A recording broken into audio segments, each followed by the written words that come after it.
Who owns stolen art, like this Benin Bronze? When Ore Ogumbi was a first year at Cambridge University's Jesus College, she spotted it in her dining hall. Turns out it had been looted by the British in 1897. Then the anger began to seep in because I'm just like, what on earth? And then we kind of set off down the rabbit hole. That rabbit hole traces back to the Benin Kingdom, an economic powerhouse in what is now southern Nigeria. They started trading with Europeans in the 15th century.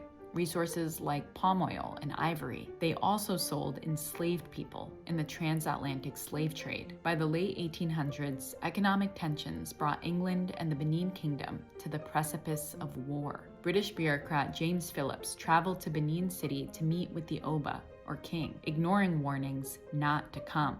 When Phillips arrived, he was killed. Seeking revenge, the British razed the kingdom and eventually unseated the Oba. They erased much of the kingdom's physical and cultural heritage. Over 4,000 treasures were looted. Some were sold or kept as family heirlooms. Others were displayed in museums and universities. In 2016, Ore and her peers began a campaign for the bronze to be returned to Nigeria. And after years of back and forth, as we gather for the ceremony to formally hand over this Benin Bronze, this okoko, which does not belong to us. After Jesus College, other institutions followed suit.